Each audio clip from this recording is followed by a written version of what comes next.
his treasure deep within that island's craggy crust, he'd hide it well and mark the spot.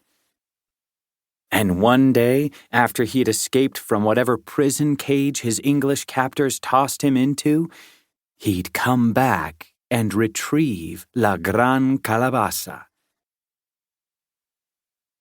Hours after hiding his precious treasure on the small island, Aliento de Perro was seized by British sailors. They locked him in irons and transported him across the ocean to London, where he was jailed inside Newgate Prison. The pirate wasn't there very long before he was tried, convicted, and sentenced to death by hanging. Capitan de Perro's last visitor, before the prison chaplain arrived to escort him to the gallows, was his son, Uberto, who told his son what his father had told him. When that son became a father, he too passed along the family secret. And so it went for generation after generation. But to this day, no descendant of Aliento de Perro had ever done his bidding. None had ever unraveled his riddle. None had ever found the giant orange diamond known as La Gran Calabaza. Chapter 1. The clock was ticking. Jake McQuade was on a mission for the top secret agency known as the Consortium.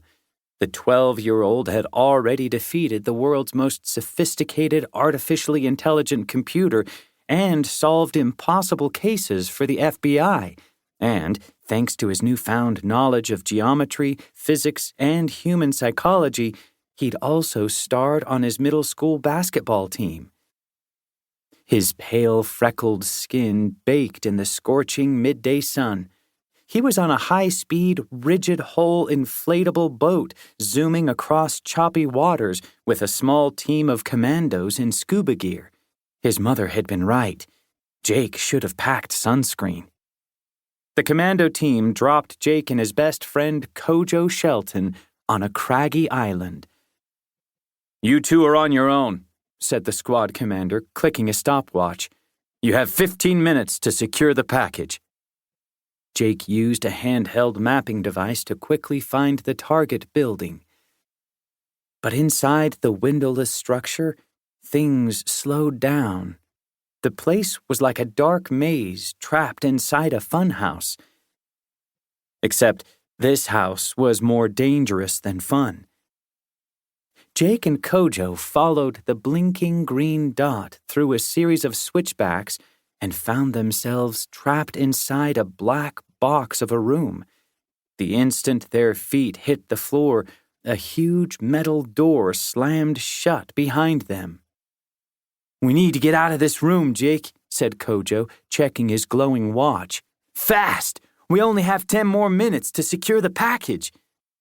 "Working on it," said Jake. He was thinking, trying to come up with a solution. "Where to next?" I'm not sure." "What? Come on, use your big jelly-beaned brain." This mission was clearly a test of Jake's superior intellect, and that made him a little nervous.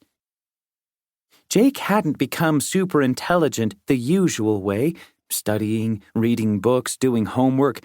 He'd taken a shortcut, ingestible knowledge capsules in the form of jelly beans. Jake never knew if or when his mental superpowers would disappear. He just hoped it wasn't today. Chapter 2.